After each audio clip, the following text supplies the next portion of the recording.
What's going on, friends and family? Y'all already know who this is. It's your favorite Auntie MoMo, y'all. We finna get started in just a minute, y'all. Y'all already know we are here to do the review for BET Presents the Encore as well as Love After Lockup, y'all. Did y'all catch last night's episode of Love After Lockup? Baby, when I tell you that episode was a whole ass goddamn kiki, Lord have mercy. Yes, I have to drink, baby. Your bitch is parched, okay? But we finna get started in a minute. Y'all know, look here. I ain't got no whole ass introductory or nothing like that. Intro made just yet. So in the meantime, in between time, we just gonna listen to some of this good old ass royalty-free YouTube music, okay? While we wait for some of y'all to get on up in here.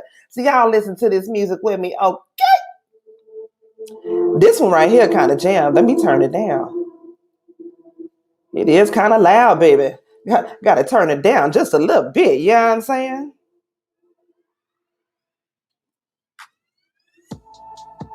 Hey, hey.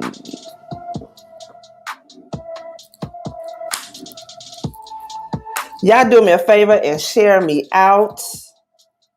And we going to get started in just a minute, y'all.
Y'all do me a favor as y'all come in the room. Go ahead, hit that thumbs up and share your auntie out, y'all. Like I said, we got us a piece of that little old good ass royalty free music because they ain't about to hit me with no doggone charges. Y'all already know how doggone YouTube be. They stingy with their doggone coins. Okay.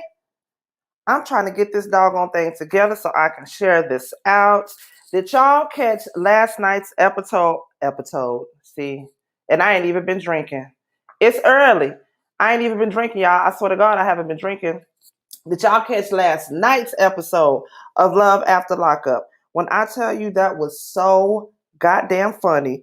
Everybody on that sucker is horny as hell.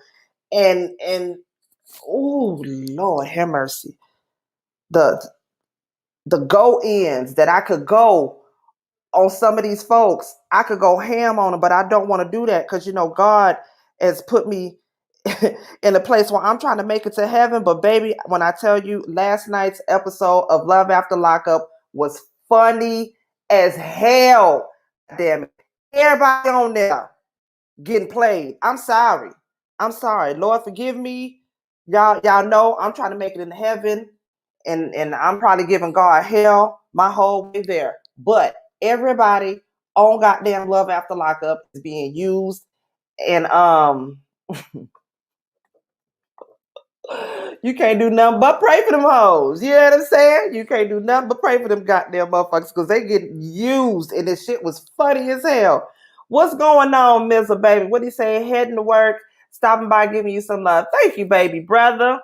There go baby Hayes. There go my girl. What's up, boo? I'm trying to share this out real quick. Let me share this out on the Igor. Oh shit, I'm knocking shit over.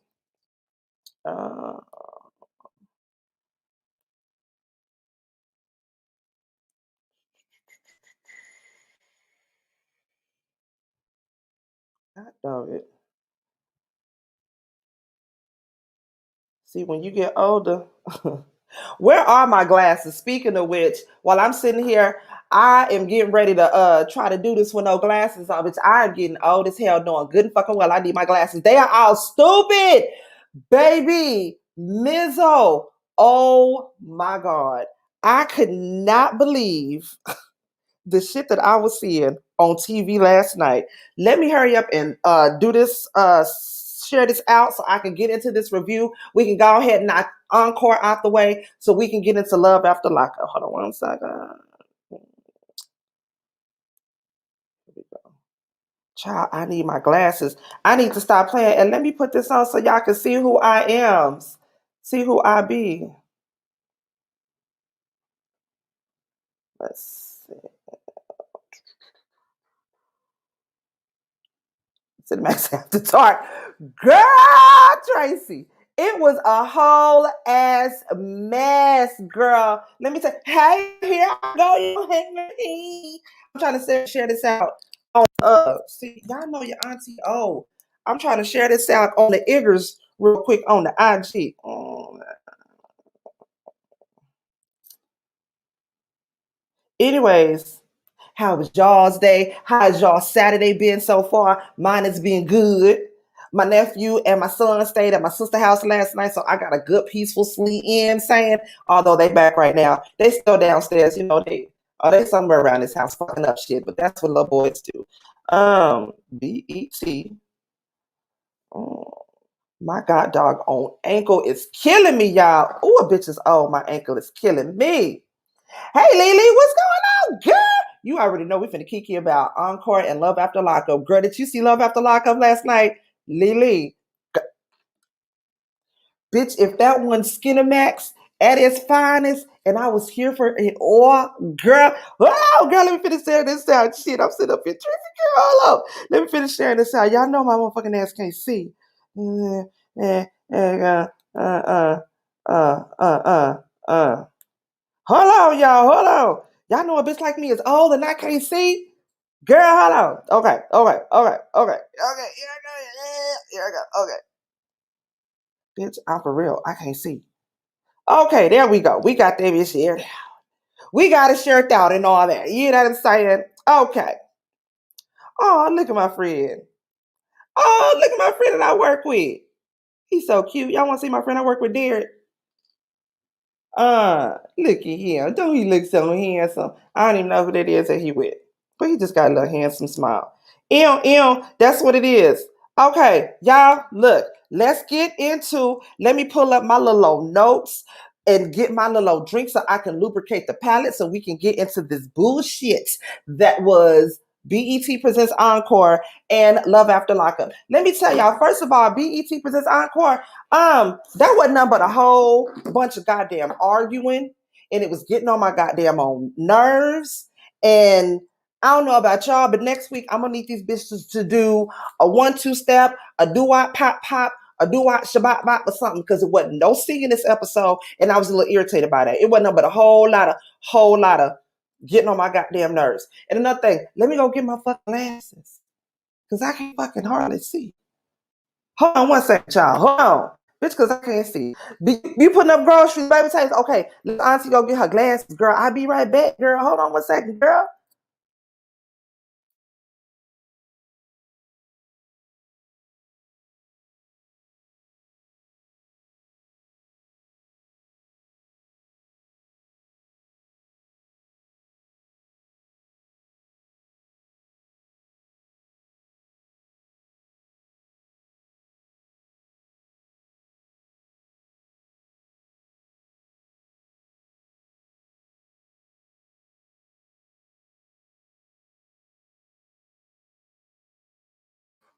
All right, y'all. I'm back, y'all. I had to go and get my glasses. I wasn't even finna sit up here and perpetrate, act like I couldn't even see. Like some of you young bitches, I can't even do it. Bam. There we go. And there she is. Even with her glasses on, she's still cute as hell. Okay, y'all. So, first off, we finna get into BET presents the Encore. Like I said, it wasn't nothing but a whole bunch of arguing. It was getting on my goddamn nerves, okay? There go my other baby brother. Sir Neale, what's up, boo-boo? Did you get into last night's episode of Love After Lockup, Sir Neale? We finna quickly go through BET Presents the Encore, and then we finna get into Love After Lockup, okay? Now, y'all look, before we get into it, if my earrings are bumping against my earphones and it's making a noise, y'all let me know, because I'll take these off if they do. You know what I'm saying? Just let me know if it gets on your nerves or whatnot, okay? So, Neale, I was fucking rolling.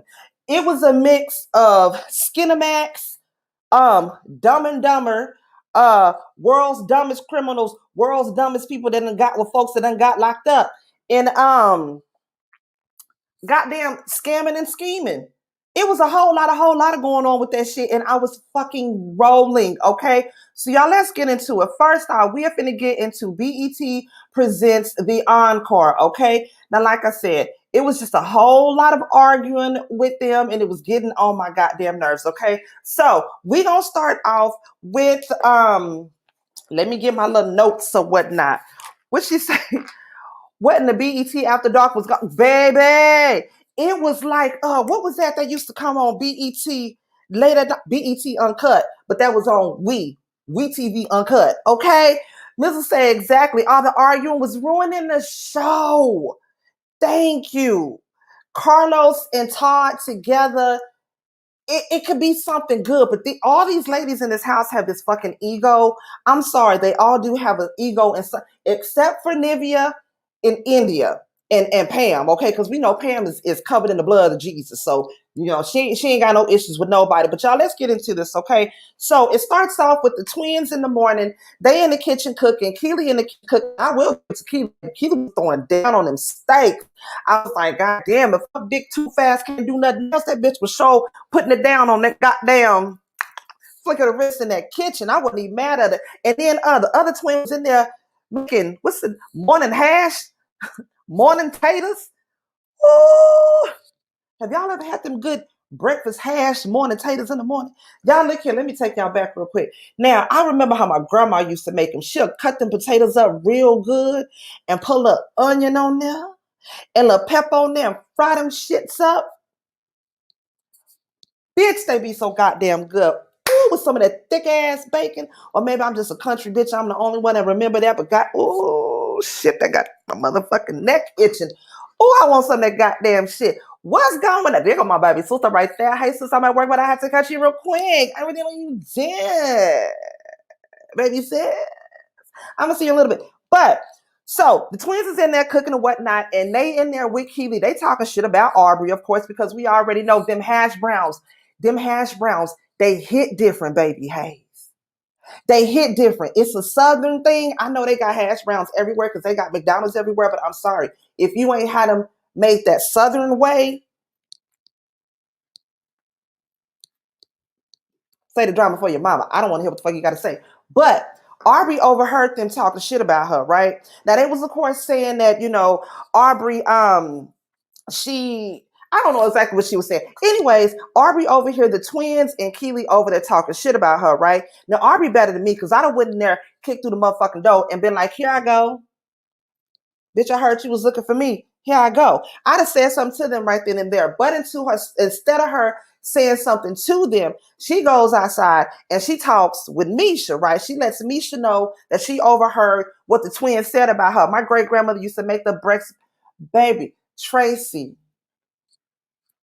tell somebody that knows somebody that tells somebody about them fucking breakfast potatoes, okay? Breakfast hash, breakfast potatoes, whatever they is called. And it's anybody can make them, yes, but I don't know if I'm just old school. It wasn't nothing like my grandmama when she made them. And then she'd have to put them on a paper towel or some grease or a napkin, a towel afterwards, because they would be so fucking greasy. The reason why they had high blood pressure and the sugars probably was because of them fucking potatoes.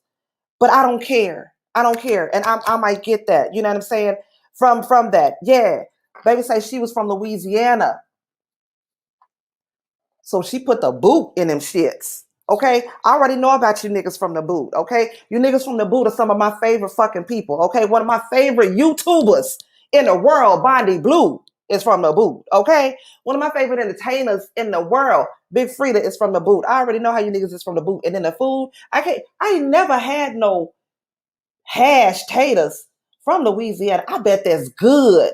I bet it got like a Cajun twang or some shit on it. You know what I'm saying? Like probably got some gator nuts or somewhere in that goddamn shit. Oh, I bet it's good as hell. You say she from Louisiana, I'm gonna need you to give me that recipe. Go and sneak it to me because I know you know what it is. You don't know exactly what's in that shit, but you know what to do to make that shit somewhat taste like that shit. I'm gonna need you to go ahead and slide in my DMs with that goddamn recipe, yeah? You got 24 hours to respond, nigga. So Aubrey goes outside and she talks with goddamn Misha. They go, my nigga Joseph, what's up, my nigga? What's up? I want to hear what your goddamn ass got to say about Love After Lockup when we get into that. But y'all, she's telling Misha that she overhears what she overhears what the twins is saying when they talking shit about her to Keely. Pause for the cause. Let me remove this banner real quick. Did y'all see all them fucking cigarettes that Misha was smoking? Bitch, she had four pack of Marlboros. Hood niggas smoke Newports. I don't give a damn who you are, bitch. You gotta be a stone cold fucking killer to smoke them Marlboros. I'm just saying, ain't that what that nigga on one of them damn movies was smoking? Wasn't it like? I don't know if it was Smoking Aces. I don't know if it was one of them goddamn Jason Statham movies. It was one of them movies where them niggas was smoking Marlboros and he was out here killing folks. I'm just saying, that's what assassins smoke. And this bitch had 4 packs of them motherfuckers. I was like, God damn. I bet that bitch lungs is on bliggity black, goddamn it. And who I know she's sharing them with her sister, but them 4 packs of Marlboros was out there before Irishy bought her ass out there. That's all I'm saying. I ain't judging her, but that makes sense. Why the fuck she sound the way she do? Bitches out there smoking like a motherfucking freight train. That's all I'm goddamn saying. Now we have Sita, baby. Sita comes in and lets them know that, of course, they're going to have to pick another queen. She also lets them know that, look here, y'all finna have a listening party come up. And in that listening party that comes up, y'all are going to be performing for some of your old group members. Hell yeah, that's why her goddamn shit is messed up. The corner store, Newport's on the shelf. No, she gets Marlboros by the case. She gets them hoes by the pound.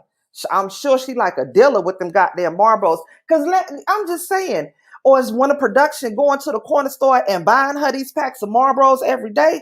Or did she already come in the house with all them Marlboros? That means she came in with a fucking case of them. Y'all niggas do the math. I wasn't that good at math, but if you there for 30 days, they only own probably what, day number 4, 5. It's 4 pack of Marlboros in there. I don't know if the ladies can't leave the house. She gets them hoes on wholesale. I don't know. She must have went to Costco, and that was a part of her luggage when she came to that bitch. I'm gonna need y'all to pack me a thing for my underwear. I'm gonna need a thing for all my toiletries, bitch. You know I'm gonna need to have my carry on for my Marlboros, bitch. I'm gonna need one for my Marlboros alone. Plus, I'm gonna need this, that, and the other, bitch. That was a part of the goddamn agenda for packing. Was a goddamn thing of fucking girl. We finna get off of her for that. Anyways, like I said, Sita comes in, let them know they're gonna have a listening party for some of their ex-group members. Also, they need to vote on a new queen. Okay. Now, was it me or were y'all thinking the same goddamn thing? Who gonna come there for Aubrey? Who some of her old group members gonna come there for Aubrey? Because you know she don't fuck with Notori. And what's that other chick name? Adrian. Adrian got shit to do. Adrian got shit to do. You know what I'm saying? She on The View. She got a whole ass husband. Like, she ain't got time to be out here with her. Or she gonna try to use the excuse of her being an executive producer is why none of her ex group members are there, is because she there to, I know, creative direct. That's what it does. She gonna try to use the excuse of being creative director as the reason why she ain't got nobody there for her. Bitch.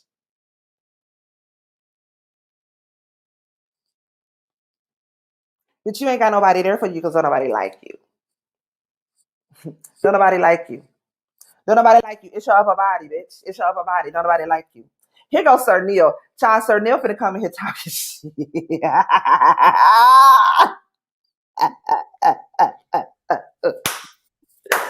Sir Neale. Sir Neale. Tell me. What you gotta say, Sir Neale? Let's rewind a little bit, Auntie. When you're talking about the Marlboros, you know, which in her contract, she was like, y'all gotta have 4 cartons of Marlboros, okay? And we need to also, when you get to Nivea, that bitch be drunk. Baby, Nivea is me. I'm finna coast through this bitch tipsy the whole damn way. Because if I'm tipsy, I'm not finna get into it with none of you bitches. I'm not finna worry about none of y'all because I'm tipsy. You're not finna kill this vibe. And she has one of the best voices in there, so it's like easy, it's effortless. She's like, okay, I can sing, bitches. Okay, you struggle with your voice. And then on top of that, who's gonna be Nivea's? Who gonna come in a group with her? Nivea is the group, right? You know what I'm saying? Yeah. She's the temptation, like she is it. She's all of that. You know what I'm saying? Yeah, she was smoking like a whole ass freight train. She was smoking like a frat boy. Things like this. Or something. Onto back, and is you feeling that? Put one hand. I'm giving away all of my love to you. That's why you're giving away all the Marlboros to you.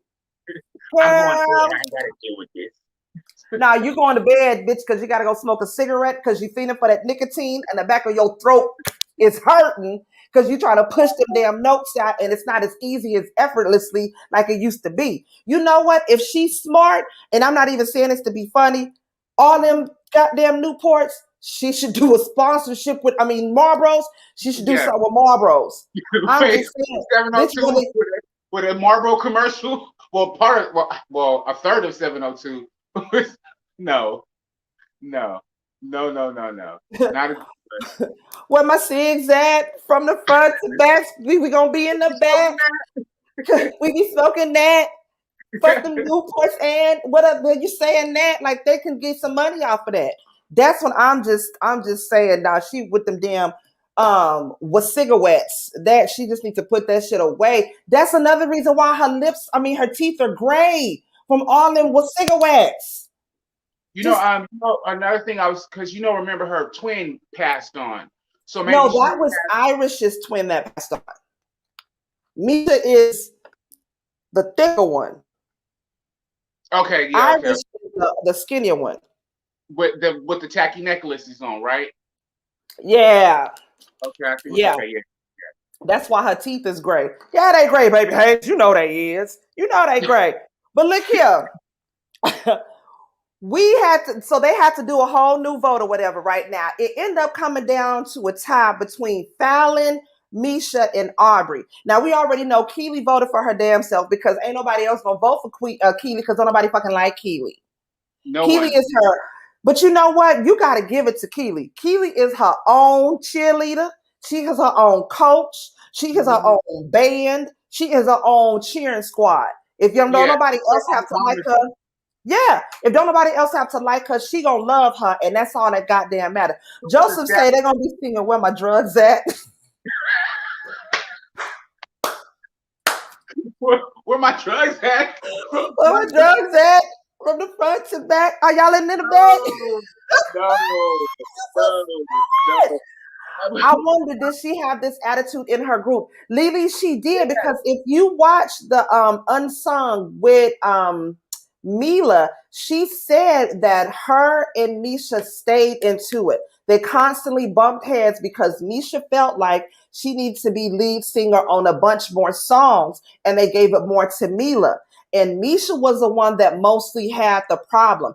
Misha was like, when it came down to it, she was the one that quit because she felt like, look here, fuck this. I'm not going to be disrespected. You talking about me, because Misha said she had heard that Mila said she had heard that Misha was talking shit about her to the producers, to other people, just saying shit about her. And she ultimately was like, fuck this. I have my own talent. I can do my own thing.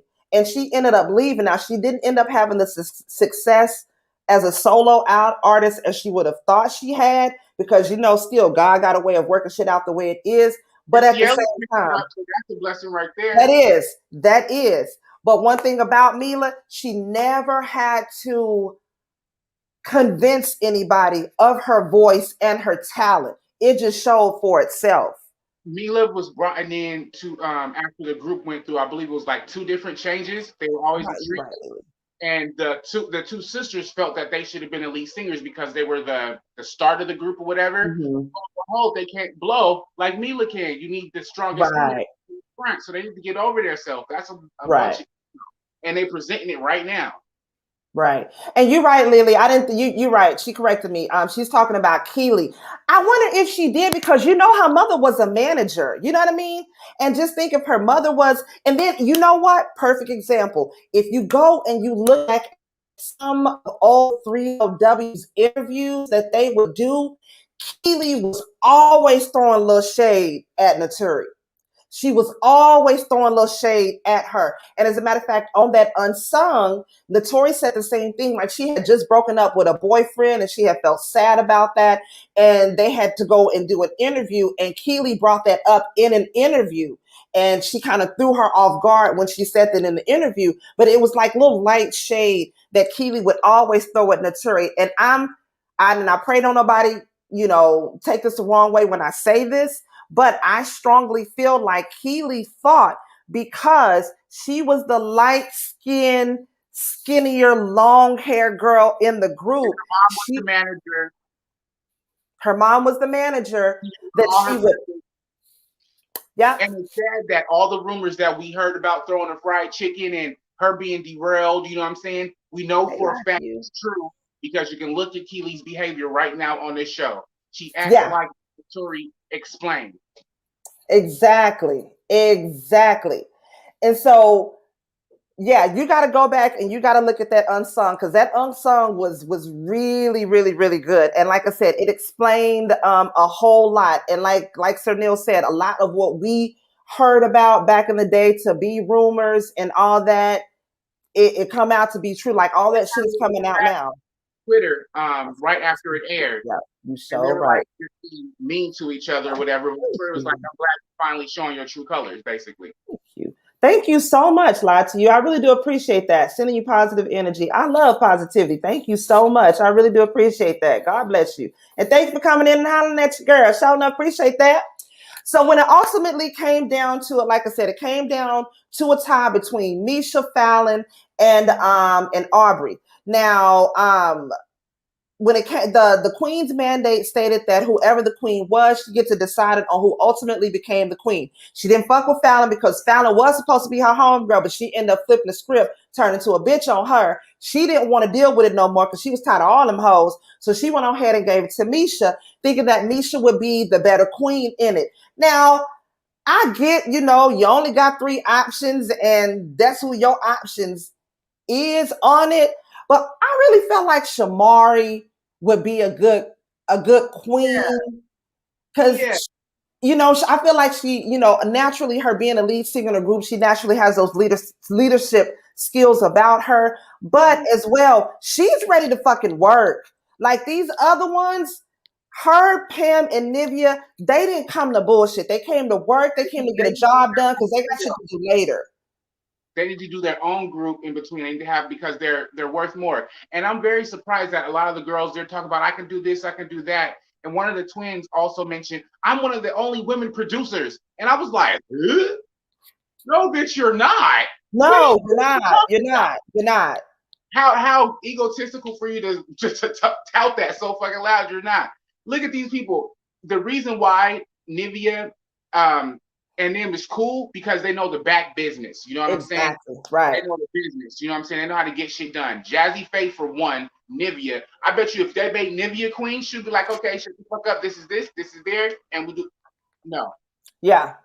I feel the same thing with Shamari, because Shamari gonna be like, look here, this is the verses that we have to sing on this song. Point blank, period. Let's go ahead and get this. Let's go ahead and record this shit. Do what the fuck we gotta do and get the hell up out of here. The twins need to shut up. Okay. Nobody was even thinking about what she wanted. And thank you.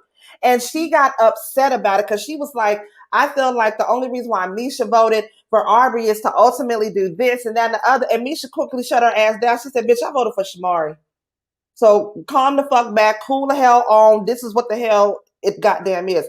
And like I said, Misha ultimately came down to being the goddamn queen. And it is what it is. We're going to see what she goddamn do, because she wants to be heard and to be, singing and this, that, and the other. But then when it comes down to it, your ass gets scared. You don't perform and She doesn't have the best voice in the house. No. She's a blender. You know what I'm saying? What is she's an alto or something? You know what I'm saying? She would sound great over one of the girls with a stronger voice. It would blend together. But she knows that. You know what I'm saying? Right. So, and you're right, Joseph. She's the only female producer in the house, and she should have clarified that. You're the only female producer in the house. And like she said, it took Missy Elliott a while to get where she is, and that's great for you to, mirror yourself to Missy Elliott. But right now, you're not there yet. You need to pump your brakes, slow down, whoa, hold up, little mama, and just chill out. You don't hear Shamari nor Nivea nor Pam talk about, I wrote this, I wrote this, I wrote that, because we know Nivea wrote a lot of her songs, 21 Seasons, you know what I'm saying? We know Shamari wrote for Black, okay? Under Candy's wing, Candy taught her how to write. Okay, so they're not screwing around this and that, so it's about the ego and how you yell it out, you know what I'm saying? And then too, I feel like this is, the twins' way of rebooting themselves and making themselves out here to be relevant again. And that's great, that's good. But I would think if you didn't learn nothing else from the first go around, but then again, we don't know how they ended the first time, but humble yourself. Like, if nothing else, the media nowadays, they're going to eat your ass up. And if you're trying to reach a certain audience, you can't come in here being a certain fucking way. And then not only that, just a certain amount of respect you do have for vets in the house that came before you. It wasn't just you. Like, goddamn, chill the fuck out, girl. I went and done their reality show with their sisters that they tried to pitch. They didn't go anywhere, and it was horrible. They was doing the same stuff, arguing. Yeah. I didn't know they was going to have a reality show. Really? It was old. It was like about 8 years back. So they've been trying to get on reality shows. But now this is their moment to shine. And this show was like a year ago. I was back in the day. Yes. They was probably a twinkle in a daddy nutsack listening to goddamn Missy back then. Come on now. Like, Vicky. Okay, you was in your crib bouncing up and down the doggone Missy Elliott. Baby, chill. Now, Felicia goes and hollers at Aubrey about what it was that she said to Elijah, right? Now, I'll take this as a time to flip it around and say, yeah, I hear what you're saying about, what Elijah said, I said about you, whoop-de-whoop, yada, yada, yada. But I was downstairs and I heard what you and you and your sister and Keely had to say about me, yada, yada, yada, yada, yada. My whole thing was, girlfriend, if I was Felicia, I'd have stopped her ass right then and fucking there. Look here. This may have happened, this morning or whatnot, but you've been told Elijah this. You know what I'm saying?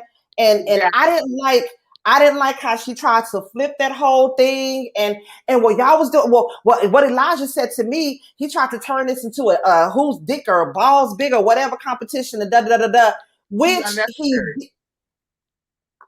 it was completely fucking unnecessary for her to try to flip the script the way she goddamn did. Now, then she lied again and said that Elijah was the one that was actually talking shit about them to her. She said that he came and he got me and he asked me about what everything was going on in the house, whoop-de-whoop, yada, yada, yada. At this time, Felicia's confused. She's like, okay, well, he telling me one thing and you telling me something else. So Felicia's me. She's like, okay, well, let's go downstairs and holler at Elijah and see what the hell was goddamn said. So when they get downstairs to Elijah, Felicia's like, okay, so come to find out, Aubrey's telling me that you said you didn't want to get into whose dick was bigger because you've done this and you've done that, and we haven't had this many hits and whoop de whoop and yada yada yada. Yes, they both lied about the situation. Aubrey and both Elijah lied. Now, of course, that pisses Elijah off. So when Aubrey comes downstairs, he then fronts Aubrey like, why did you say this and blah blah blah. They start going at it. Now let me tell y'all what irritated me. What fucking irritated me is when I think it was Shamari that stepped in and was like, hold on. You don't need to be arguing with a female. He wasn't, I don't see a problem with him having a conversation with her. It'd be different if he was all up in her face, yelling at her, calling her bitches and hoes, this, that, and the other, which he was not doing. He was actually matching her energy because when he first said something to her, yeah, he was irritated, but he didn't come at her like, bitch, you da da da da da da da da. She was the one that got pissed off because he fronted her about it, and she then came back at him aggressively. In my opinion, he matched her energy, and I didn't like how Shamari stepped in and was like, hold on, you don't need to be arguing with a female. Why not? He wasn't cussing her out, being disrespectful. Like, he came to find out what happened, and she responded to what he asked her. And I feel the same way. You know, I've been taught, don't argue with a female like in a aggressive way, but you stand up for yourself. You know what I'm saying? Don't put your paws on her, but you stand up for yourself. Don't, you know? But the whole thing is that we know it's made for TV, but that whole segment right there, like, tarnished like their business. Like, I wouldn't want to do business with them. You know what I'm saying? Even it is for TV, but like if I'm in the studio with you and you about to have a full-on argument, possibly, I don't even want you in the vicinity. No, because you're gonna fuck up the whole energy of everything. Yeah, you got that action. You know, you might go off or pop off on somebody because, you know, we can talk about it, you know, to clear it out the room. But besides that, it's a bunch of fucking bullshit. And him being there, he should have just been the producer, the writer, and whatever. But again, TV, they added him in there. And that's what, when they look back at this shit, they're going to be quite ashamed because that, and then the moving out the bed thing, oh my God. Oh my gosh. Yes, we're finna get to that. We are finna get to that. Now, everybody is starting to look at Aubrey sideways now as like she's been a shit starter, which in a way she kind of is, because she was the one that started the whole, you know, the divisive thing in the first place about the whole two groups. And I feel like it was just a domino effect from there, and it caused one situation after the next situation after the next situation to goddamn happen. Now Nivea is sitting back laughing at they goddamn ass because after her and Elijah got into it, true enough, Aubrey hurry up and that bitch got on her skates and she skated the fuck on up out of there real quick. She didn't want to do with the shit. Okay. When Nivea was in her hot tub, she was like, y'all can find me. You know where I'm at. She's like, go on, go ahead. Find out. I'm not even gonna do this shit with y'all. Y'all can find me where the fuck y'all find me, but I'm finna be the fuck on up out of here because I'm sick of you bitches. Pam looked like she just got to pray. She like she just want to go sit in the corner and weep. Pam just want to go sit in the corner and damn weep. That's all she want to goddamn do. She don't know what else to damn do. Then the next thing you know, Fallon with her fucking mouth gets on my nerves. Now before that, Felicia ends up going, you know, walking off because she mad and she crying this, that, and the other. And she's crying that you don't have to like me, but you do have to respect me because I'm a producer. You were disrespectful when you came in the fucking house. Drama. So they do, in my opinion, they are not doing nothing but matching the same damn energy that you came in with. Regardless if you apologize, you still went back to acting the same way that you was when you first got in there. So it don't even damn matter, bitch. You back to fucking square one. You came in with you came in with, you know what the thing is? I know a lot of them are putting on for TV, like I said, but they are real. They act like that. Just like Keely act like that, they act like that. Just like Nivea, Shamari, and Pam is like laid back, they act like that. And Aubrey, I don't know what the fuck she doing. Aubrey is nobody taking my mattress and put it on the floor when I gotta. And Aubrey is like, I feel like Ari is maybe the wild card of the bunch that because you know all reality shows have to throw a wild card in there, and I feel like Ari was that wild card. Other than I was thinking like because you know it was this and this. You get what I'm saying? Shout out to Funky Dineva. Like this and not like this, okay? Like she say, all right? So next thing you know, Fallon says the sly ass remark, like if y'all wanted everything to be good and straight and no fuck ups, then y'all should have just voted for me, which was big ass shade towards Misha. Misha's like, well, damn, bitch, you shitting on me. Like what you said about me. And then she tried to flip it and change it. Well, like, nah, I'm just saying if y'all wanted to get together, make sure everything was done right, then you should have voted for me. Which again, shady as hell. She had no reason to goddamn say that. And again, their mouths, their ego ain't matching what they putting out to me. I'm sorry, it ain't matching what you putting out, and it ain't matching what you have done in your past. Not for you to be this egotistical like you are. To me, that's just goddamn me. Child, so they finish in the studio. They go up and Aubrey's whole goddamn bed is gone. I said, now what in the fucking Bad Girls Club is this shit? I was like, did somebody throw it over the banister? Did they throw it in the pool? No, they moved that bitch down to the guest room and it was all made up and shit like y'all not gonna really sit up here and make me believe that Arby left the house. I'm thinking maybe she wanted to leave the house, and the producer's like, oh no, bitch, you not, because here in the contract it states this, and until you have approval, no. So she was like, well, I'm gonna need y'all to go move my whole last bed. And they went and put her in another room some goddamn where. That bitch ain't left the house with the mattress on the floor. That's why we make deals so we ain't gotta have no mattress on the floor. They made it look good though. They really did make it look good, like it was something for real. And they was all goddamn worried about her goddamn ass. I'm like, if y'all don't stop this goddamn, we gotta stop Carlos King with these productions. Season 18, episode 3, goddamn Bad Girls Club looking ass shit. Nivea is sitting in the hot tub. She's like, I'm not finna do this with you niggas. I'm not fitting to do this with you niggas. Y'all know good and damn well that bitch is out there in the guest house somewhere smoking cigarettes. We goddamn what cigarettes? She ain't went no goddamn where. She ain't went nowhere. Y'all know she did. Run around and try to find her. It's hide and go seek. Come on, we need this thing. And even still, the next day, she's MIA. Don't nobody know where the hell she goddamn is. But she does end up coming back. And when she comes back, she apologizes to the twins. She apologizes to everything, to everybody, and everybody's fucking honky-dory. Everything is good. How many times they be apologizing? There's been so many apologizes in these few episodes. It's like they go off and, I'm sorry, I felt that way. I didn't mean to offend you. I respect your artistry. What the fuck? Get out of here. I'm sick of these bitches. No, Carlos was like, you gotta do this. We need drama. We need, come on, sit here. This is going to be the scene. We need this. You have to participate. And he's in one girl's ear and the other girl's ear. And the other girl's ear.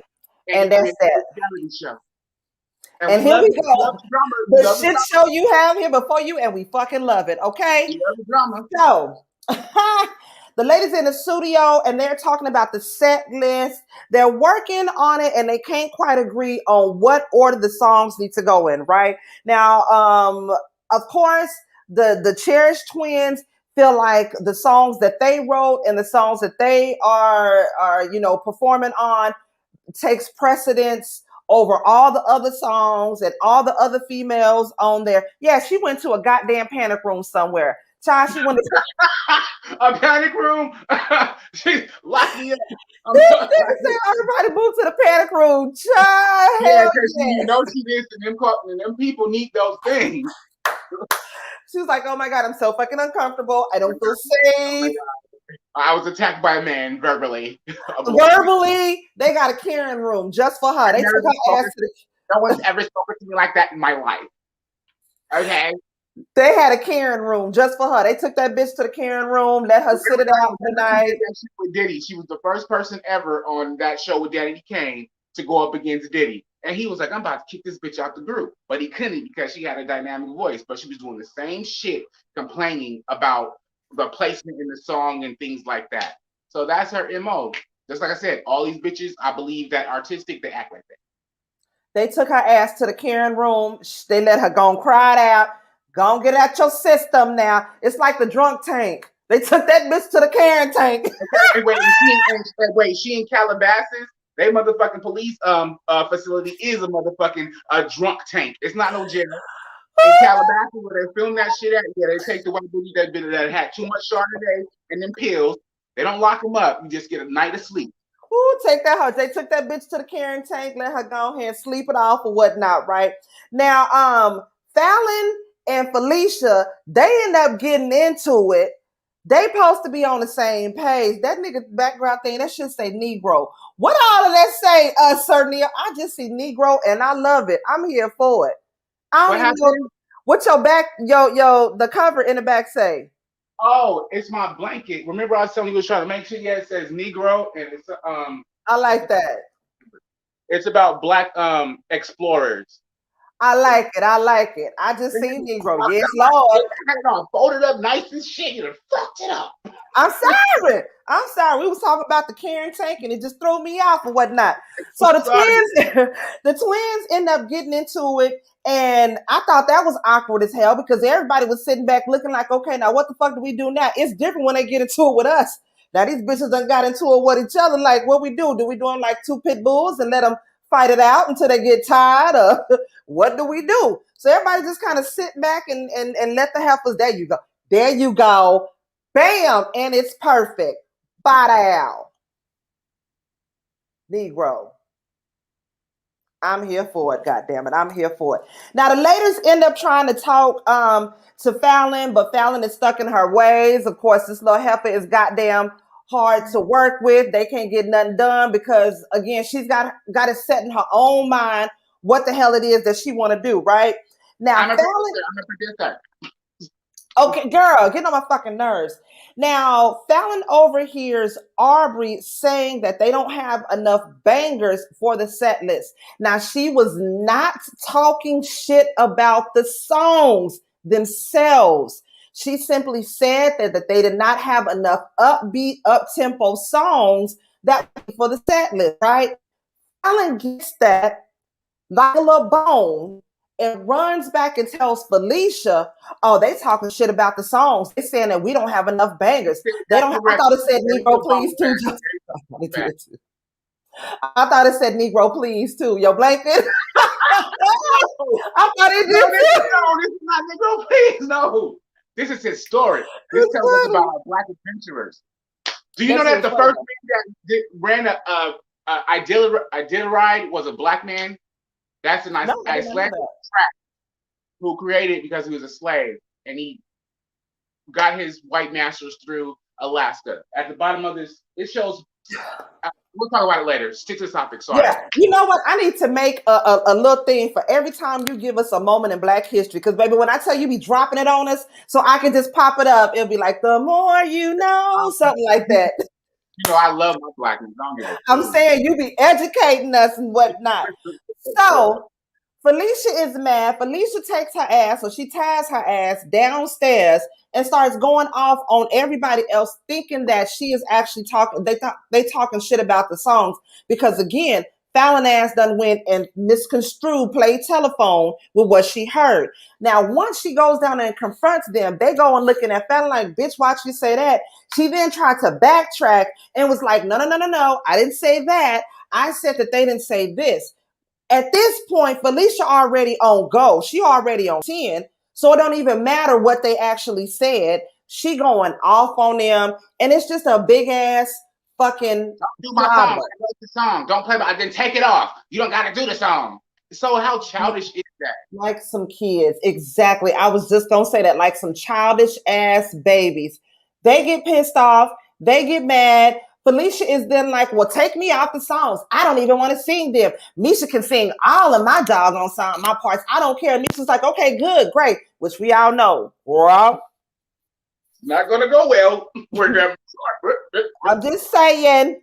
Auntie, I'm so glad I made, but man, girl, you here. What's up, girl? You here. Okay, Danny said Fallon is the type that embellish a story. Yeah.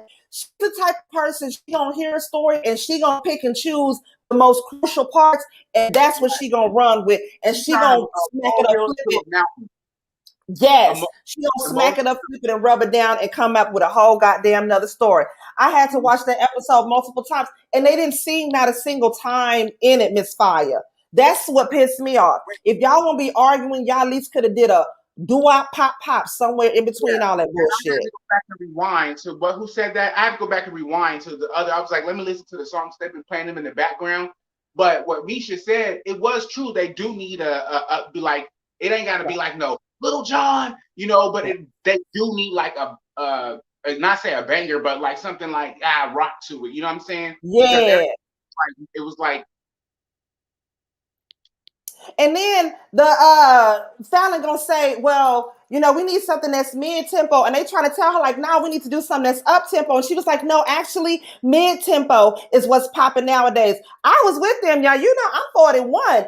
Bitch, our shit back in the day was like, girl, you look good. Want you back that thing up. You's a fine motherfucker. Want you back. That's what we was pop locking and dropping to and all of that. It wasn't no mid-tempo type shit, not unless she was out there trying to, you know, get somebody to go home with you. Yeah. That's a whole different story. You know what I'm saying? That's neither here nor there. But they was trying to tell him something, but the twins got pissed off. They left. They stomped off like some little bitches, and the episode ended from there. I don't care because they didn't sing not a damn song this whole episode, and that made me mad. And so I was over it. The producer was over it. Pam got up and walked the hell on up out of there. She was over it, goddamn too. It was a waste of time, but it was good TV. How about that? But it was good TV. And then bitches better get a doo-wop pop in next doggone week. And that's chill. I bought the album when it dropped. That better be $5. Bam, just like that. Y'all, did y'all get into last night's episode of Love After Lockup? Baby!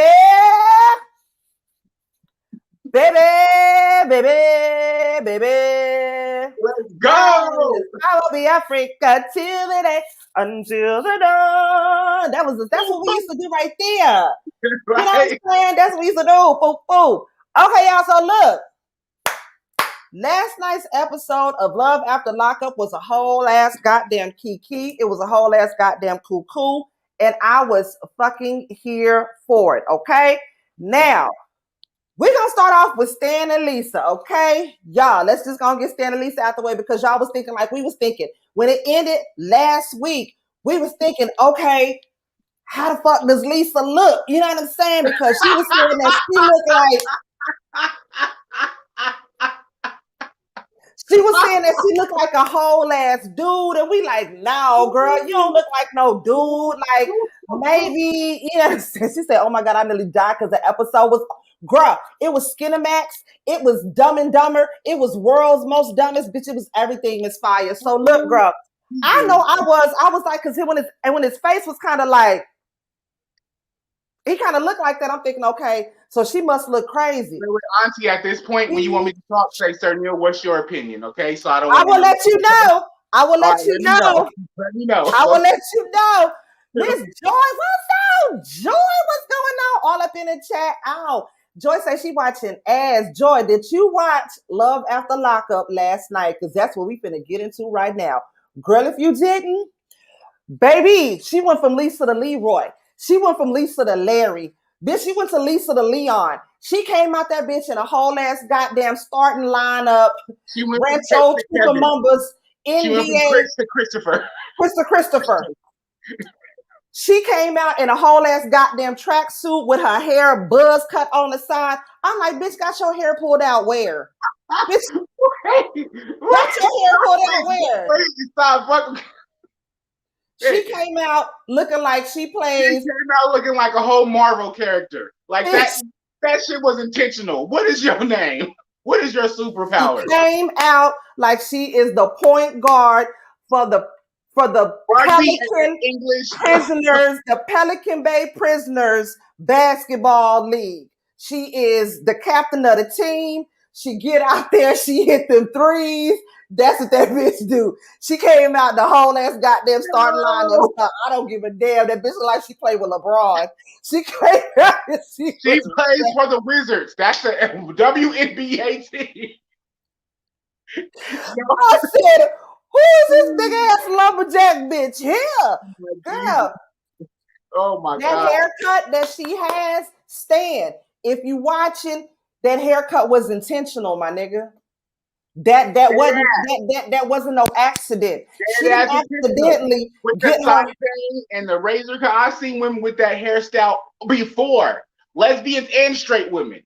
Okay, but if you walk with them shoulders like that, wait, let me see my wait with them shoulders like she that. Came out like, "What's good, Stan? Hey, I kiss you. What's good?" I said, "What the fuck is that?" You see how when she kissed him? When she kissed him, it was the grossest thing ever. I was like, ew. She was grossed out. Oh yeah, let me take this little scrolling banner down from the side. She was like, "Ooh, okay." I'm trying to smoke us some weed, but I don't want nobody to see that. Hey, you do you, boo boo. She was not ready for that shit. I was not ready for that goddamn shit. Very unexpected. Very unexpected. That was very unexpected. But he got so goddamn turned on when he seen her. You know what I'm saying? Yeah. Yes, she did not want to. She was so turned off, but he been there for her. You know what I'm saying? So she still got a little bit of love for him. He was kissing all on her. He was like, "Baby, I'm so good to see you." In the car, he said, "You see what you do to me?" I said, "Oh, not the nigga walking the dinosaur. Did she work the dinosaur?" He said, "I've been working out. Wait till you see my body." He was proud. Hey, that nigga probably didn't have no drawers on. He was out there walking a dinosaur. That dinosaur got the popping up. He was sidebar niggas like old men like that with that ego, they be carrying some weight. Besides the money, they know that they will get it if they be having some weight, because when they was young, they still had the weight. You better watch this. Older, but they still got the weight and the money. They just don't look as refined. She was Tracy. She was saying, "When you gonna let me drive this car? When you gonna let me drive this car?" Man, he was too excited. Oh Lord, I'm knocking the shit out. He was too excited when they got up in that car. He showed her ass them damn wigs. She was like, the fuck is this? I'm not gonna put this shit on. I'm a man. I do not wear wigs. I am a boy, Diamond. I do not wear wigs. I am a boy, Diamond. That's what she wanted to tell that nigga.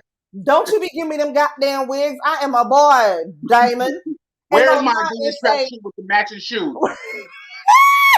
Don't lie and say she happy to be out of prison because she's happy to be away from 2,000 women. But when she got up in that car, she made sure to let him know, you know, I like women. She did say that she would not have been with a man if it wasn't for Stan, which what it was, she wouldn't be with the man if it wasn't for Stan's pockets. Because let's be real, that's what she's there for. She asked that nigga off the rip, "When you gonna let me drive this car?" He like, "Hold on, let's get home first." He trying to hurry up and get home so they can get downstairs in the dungeon and she can strap that leather straight jacket on his ass. Exactly. He likes to get pegged.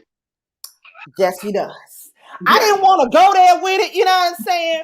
But look here. I already surmised it. This what finna happen. Soon as they get home, they finna go downstairs in that dungeon. Yeah. She gonna make that nigga take off that toupee. He gonna put on one of them wigs. She gonna make that nigga tuck his sack back. She gonna put on some little froofy frillies on his ass, put some red lipstick on his ass, put that straight jacket on and gets to beating his ass. Baby, she's gonna commence to beat his ass. I bet you let's say by the end of the season, she gonna have a girlfriend and he's gonna have no problem with it. He gonna be all right with it. As long as she keep making that nigga tuck his sack back, put on a little red lipstick, a little rouge on his cheeks, he gonna be all right with that. I bet you she put on my heel and kick this nigga in the nut. He look like that. My husband, when I was watching, my husband was like, "Those wigs aren't for her; they're for him." Yeah, they for him. I was like, They for him. Because she even said that. She was like, "Oh, you ain't got no pink straight jacket? Because the guy's gonna take you home, put one of them straight jackets and put a wig on your ass and commence to beating your ass." She still gonna do that. She still gonna do that. Oh yeah, baby, it's finna be hot wax, chains, whips, baby oil. She finna have razor blades, lemon juice, sea salt, and he finna love it all. Well, at least she earned her money. He finna love it all. She getting her money's worth. You know what I'm saying? She getting her money's worth out of that there. Now, her son ends up calling when they on their way to wherever the hell they finna goddamn go to the sex dungeon, child. Her son ends up calling. Her son is 22 years old. He done had problems growing up because his mama ain't never been there. And he cries saying how much he needs her and all this, that, and the other. Now, I thought it was very fucked up and very selfish when Stan said that she needs to, be away from all the problems in her life, so that way she can focus her attention on him. That was control issues. That was very, very yeah. And I wonder if he has any children. He does. He does have. He says that his daughters actually don't like her. She's around the same age as his daughters, and his daughters don't like him. So I wonder if he has sons too. But he did say that his daughters. He's like 65 or something, and she's like, she's like 40 something. Okay.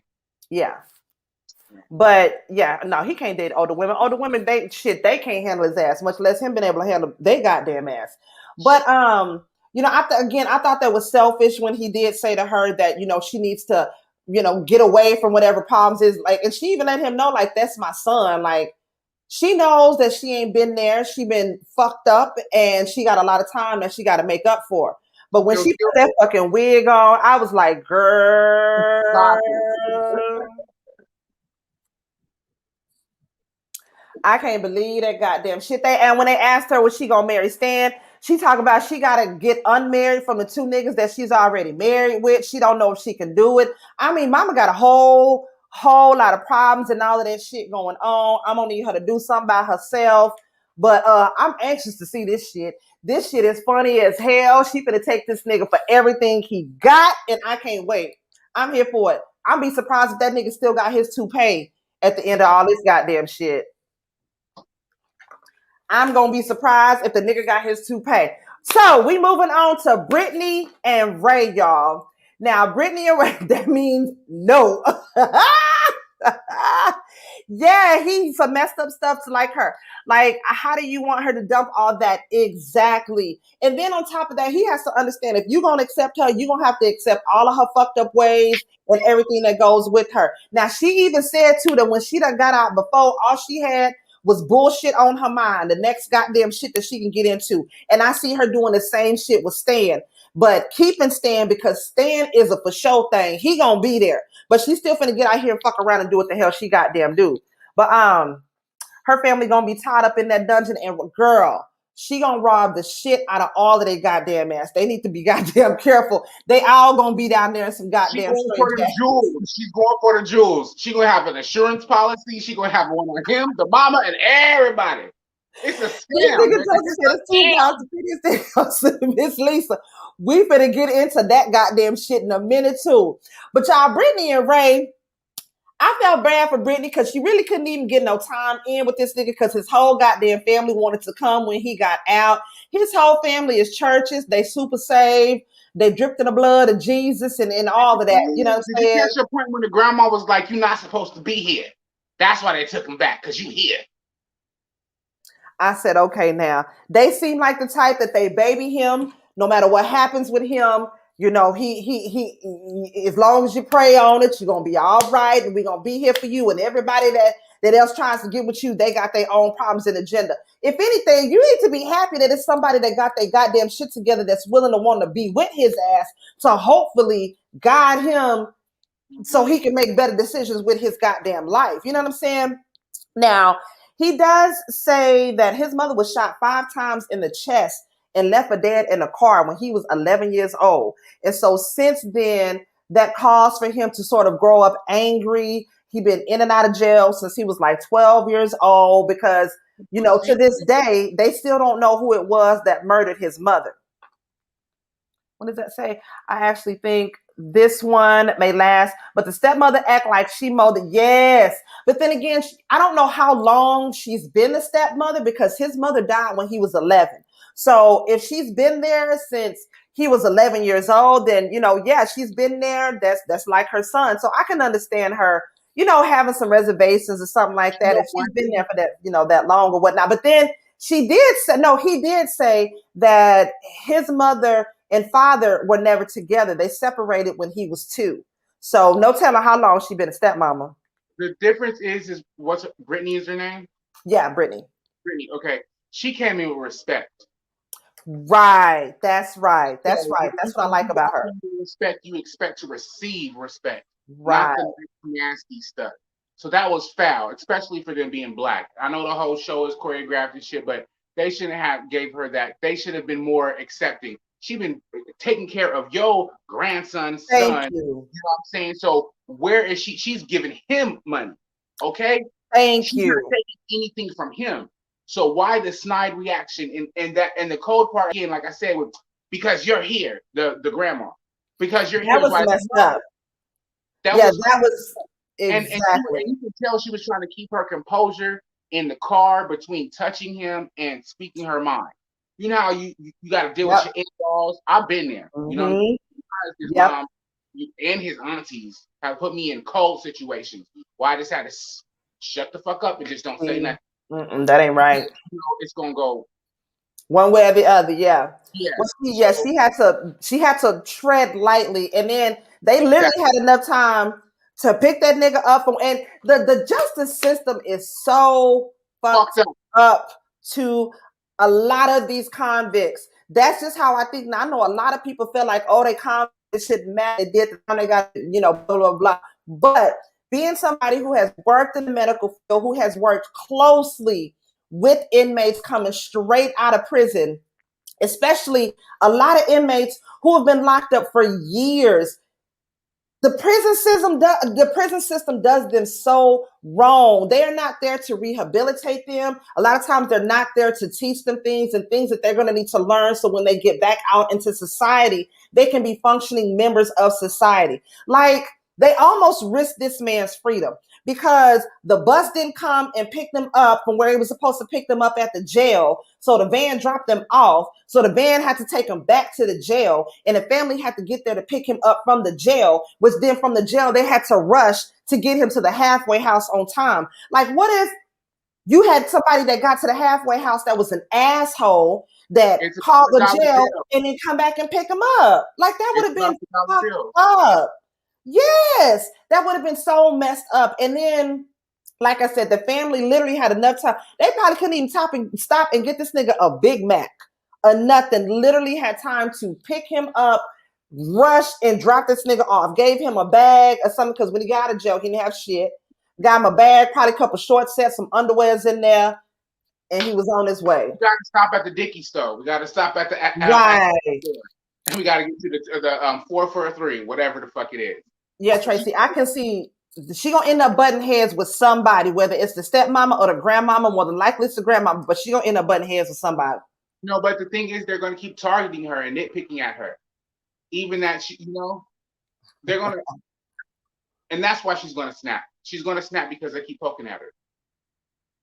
Yeah, they were making little jokes, like the daddy was saying, yeah, like they were steady asking, you want to sit in the front, you want to sit in the back, you want to sit in the back with grandma, or you want to sit in the front. Brandy's like, we just need to get in the car because we got to go. The nigga got to be at the halfway house. Like, she was with it, she was ready. I ain't got nothing bad to say about Brittany. You know what I'm saying? Again, other than the fact you had to go online, not yet. I was just gonna say, other than the fact that you had to go online to find your nigga, you know what I'm saying?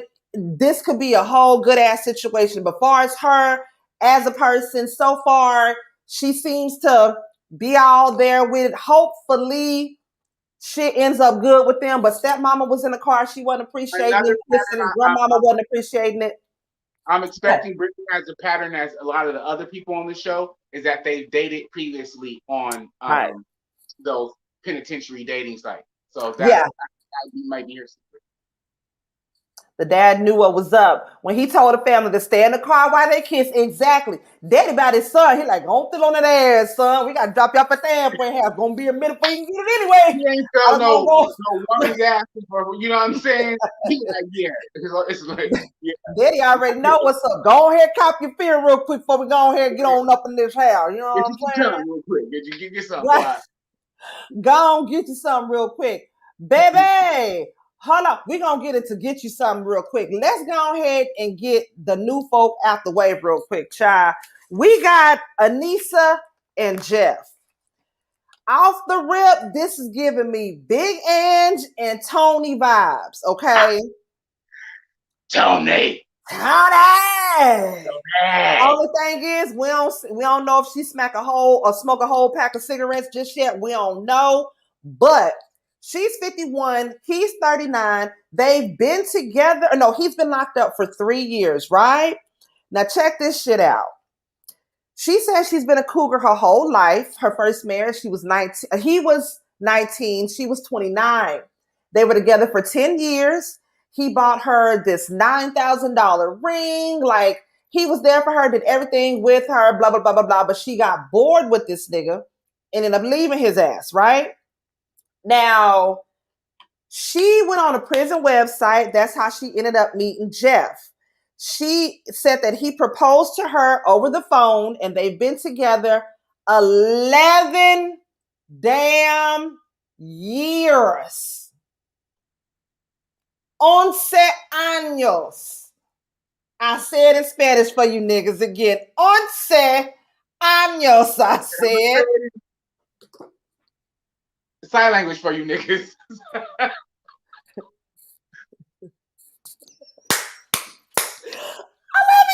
years, y'all. 11 years. Now, this is the tea, though. This the tea. This the real tea. Her and her cousin Penny on their way to the bridal shop so she can look at a little wedding dress or whatnot, right? They gonna get on down to the wedding shop. Look, the wedding clerk, customer lady service. She like, also, how did you and this nigga meet? Like, she was all in their teeth from the jump. Bitch got on my nerves. She got on my nerves. I would have been like, fall back. Go get my dress. Okay, I need you to measure how big around these titties in this waist. That's what I need you to do. You asking too many questions. Get up in there. Customer service lady said she a hot ass mess. Girl, she was like, so how you meet him, bitch? What's T, sis? She said, oh, we met on the prison website. She was like, oh, word up. I would have been, I met the nigga at the bus stop. I don't even be at the bus stop. Okay. That's better than you met the nigga in prison. I just said I met the nigga at the grocery store. We met in the milk aisle. Vaughn. Like the milk. We go box of milk, bitch. That's where it was. The dollar store. The laundromat. I would have said the prison. Or if anything, I would have said the nigga work at the prison. On the escalator. I would have told her he work on fixing shit at the prison. I'd have just said he worked at the prison. And on per, and that's that. So try to get on down to the wedding shop.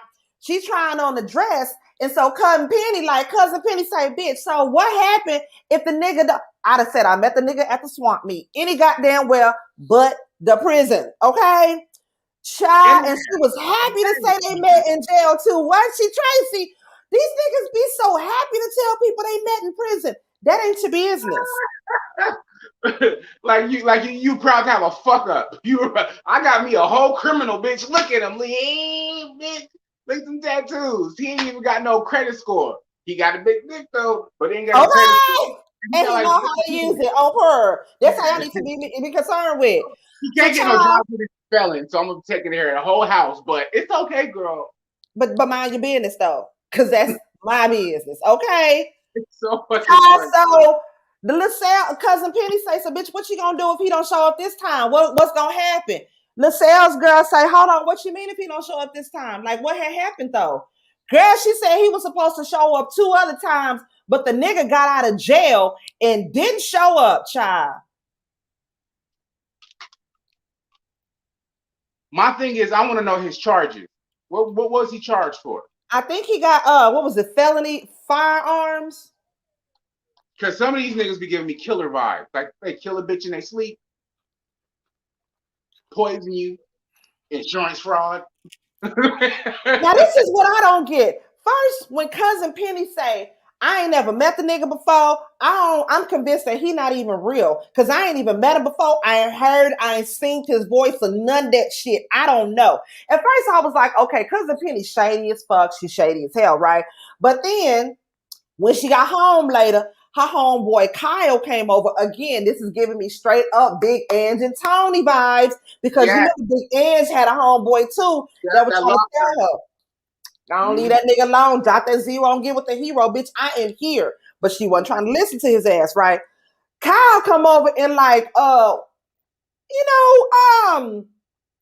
is this nigga real?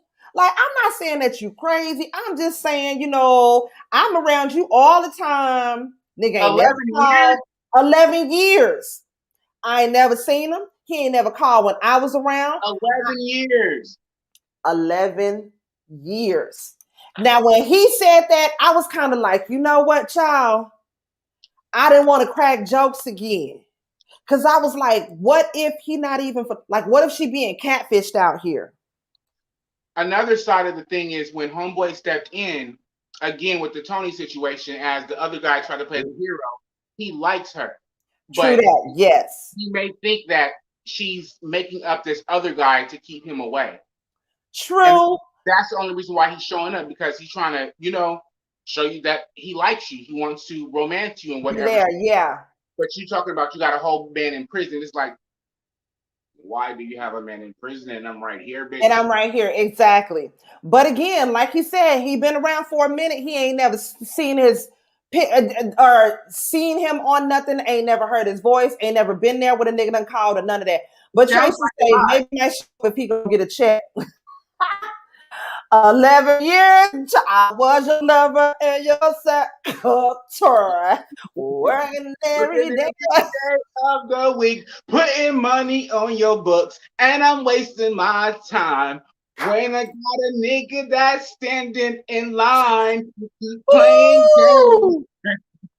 11 girls. That was a freestyle right there. That's the whole song right there. Yes. Yes, y'all. Oh my God. I don't know what's going on, but she's convinced that he's real. And even the way she says it, like he's real. He's really gonna show up. I was like, oh, poor little ting ting. Oh, baby girl. I don't think that nigga gonna show up. Not at all. And I won't be surprised if it's a woman using somebody else's pictures. Catfished out here in these streets, and she don't even know what the fuck is going on, y'all. Them niggas in jail need money. They need money. Yeah, they need for money. Exactly. Everything, and they can to get whatever they can while they there and be secure for when they get out too. They already know what the hell is goddamn going on. About TikTok vines from prison, and I was like, how they got these mother? There's a whole strand niggas from prison TikTok. Let me tell you, I done had one nigga in my inbox and one nigga comment on something on a TikTok from prison. After that, I closed my shit down because I just don't know. I'm real like, hold on, Larry, what the fuck did you do, and why the fuck is you in jail, and how the fuck do you have this access, huh? Yeah. Regular people don't go to jail. No. Regular, no, thank you. What the hell? Anissa would call you. Hey, she doing a straight in Vogue on that nigga. Child, Rachel and Doug. You know what was killing me about Rachel and Doug? Rachel knew that camera was right there and was watching them. And she was trying to keep her composure. Because when I tell you that nigga, he was probably up to the knuckle, up to the goddamn wrist, all up in her monkey. I felt so uncomfortable. I felt like he was the only one that. I thought I was the only one that thought that. No, I felt like he was touching me. Like I'm sitting up here trying to move his hand. Like, boy, stop! What is they watching? Wait! She this small and this nigga this big. Groot. I bet you she was kind of moist. I'm sure she was. Rachel is a come up for this guy. He is. Some of the shit he was saying kind of had me like, but then I'm like, well, and with his son too, and being at a jail 40 days later, I'm like, well, nigga, you're a criminal. Who goes to jail like it's tennis ball? Regular people don't go to jail like that, like you goddamn said. Regular people don't go to jail like that. He couldn't even wait to get in the doggone hotel good enough because he daggone ready to just do what he got to do right then and there in the car. They get there. The cameraman, he has to actually push the cameraman out because the cameraman is still, baby, he all up in there. He trying to get the damn shot, trying to see everything going on. Two sides of the coin. I understand him, you know what I'm saying? He getting some out of jail, you know what I'm saying? Fresh. But at the same time, With guys like that, you gotta read them. They handsome, they tall, and what they do to get your mind, they put that strong. So you expect strong. Yes. Yeah. Yes. And it goes keep them in Yes. line to keep her in That's line. exactly what you hit the nail exactly on the head. He already has verbally put it in her mind that he's controlling, he likes the strong arm, this, that, and the other. His mentality getting out. She is this big, I am this big, I am gonna stand my ground, I'm gonna establish my dominance, I'm gonna let her know who the man is, this, that, and the other, this, that, and the other. He came out the gate, I'm sure he broke her fucking spine in half.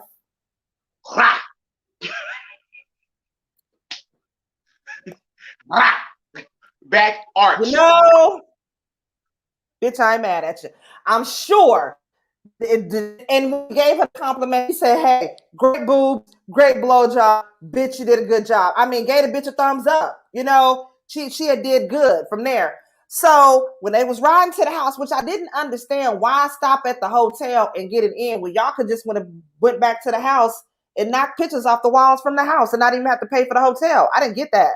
But that's what I was thinking too. Does she live in the house with someone else, or it's just her house? Because that's a big ass house. Which one is your room? He said that, and I was like, I didn't catch that. I wonder if her parents or roommates or her mom or somebody goddamn that. He said broken spine like Mortal Kombat. Get over here. I'm serious. He goddamn broke her goddamn. I don't know. I don't know. It's a rumor. I need to go look up the story, but it's a rumor that they got divorced or something like that. I don't know. But yes, he's experienced being poor and he's not going back to that. He said when he was saying that I'd be a fool to mess this up. I never lived in a neighborhood like this. We don't even have sidewalks. This is a good place over here. And I have to tell. He put his son in plural. Thank you. So he's talking about to tell his son as well as he's on the camera. So he's already in his mind that he's going to bring his son to the spot. His son is already there. His son already lives there. She said that before the pandemic, she had him on the weekends. Since the pandemic, she has had him since then, and it has been nonstop. The mother as well, I think she has her own issues. Where's his mama? Please. The mama has her own issues. Go ahead. Let me get you back to life. CPR that ass. The mother has her own issues with drugs and alcohol. She has her own illnesses her own disease with drugs and alcohol that she's dealing with. So therefore, she has been the only stable person really in that boy's life. She's been the only stable person. So the boy is already there. So like he said, I'm telling Dougie too, like we ain't never lived in no place like this. And, you know, we don't want to go back to where we're living. Now, not only is it going to be an adjustment for her to deal with him being in the house, it's going to be an adjustment with that son getting to know that daddy. Because that son got a smart ass mouth too, because he has shown that he got a smart ass mouth with her. His daddy got a smart ass mouth with her too. She going to have to deal with that verbal abuse from both of them.